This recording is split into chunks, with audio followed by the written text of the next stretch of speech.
ચાલો વિદ્યાર્થી મિત્રો, તો આજે આપણે ટકાવારી જોઈએ કે ટકાવારી કોને કહેવાય. ટકાવારી એટલે શું છે કે કોઈ પણ સંખ્યા પોતે કેટલી હોય, 100% હોય. ટકાવારીનું જે ચિહ્ન છે એ પર્સન્ટ આ તરીકે એને દર્શાવીએ આપણે.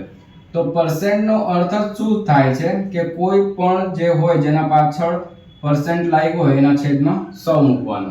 જેમ કે અહીંયા 10% હોય એટલે કે 10/100. તો પર્સન્ટેજ બહુ પરસેન્ટેજ એટલે કે અંશમાં જેના 100 હોય એને પર્સન્ટેજ તરીકે આપણે દર્શાવી શકીએ છીએ.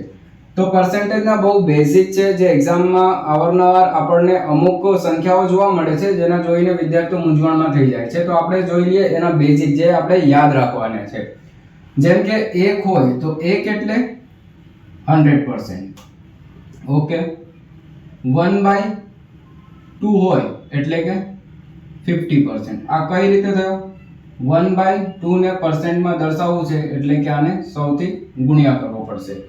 કોઈને પર્સન્ટેજ કાઢવું હોય એને 100 થી ભાગવું પડે, અને કોઈને પર્સન્ટેજમાં દર્શાવવું હોય એને 100 થી ગુણ્યા કરી દેવાનું એટલે ટકાવારી આવી જાય. 1/3 છે એની ટકાવારી કેટલી થાય? 33/1/3%. 1/4 છે એની ટકાવારી કઈ રીતે થાય? 25%. 1/5 છે એની ટકાવારી 20%. 1/6 છે એની ટકાવારી 16/2/3%. 1/7 છે તો 14/2/7%. 1/8 છે તો આનું 12/1/2%.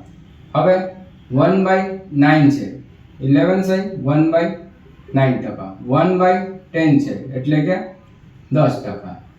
હવે 1/11 છે એટલે કે 9/1/11%. બસ આટલું આ બેઝિક છે, જેને અવારનવાર એક્ઝામમાં જોતા રહેવાનું. હવે આના ઉપરથી કઈ રીતે દાખલો થાય? માની લો કે કોઈ એક એક્ઝામ્પલ આપી દે તમને એક્ઝામિનર. એમ કહી દે કે ભાઈ કોઈ સંખ્યા છે 27/33/1/3% is equal to question mark. તો આ જે છે આ તમને આની ફ્રેક્શન વેલ્યુ યાદ હોય કે 33 1/3% નો ફ્રેક્શન વેલ્યુ 1/3 છે. તો અહીંયા 27 ગુણ્યા ડાયરેક્ટ મૂકવાનું 1/3, 3 નો 27 એટલે આનો આન્સર કેટલો થાય? બસ 9. આ જ રીતે આ વેલ્યુને યાદ રાખજો, માઇન્ડમાં રાખજો. આ જ રીતે આપણે આગળ ટકાવારીનો જે સિરીઝ ચાલુ કરવાના છે એમાં એનું બહુ જરૂર લાગશે. થેન્ક યુ વિદ્યાર્થી મિત્રો.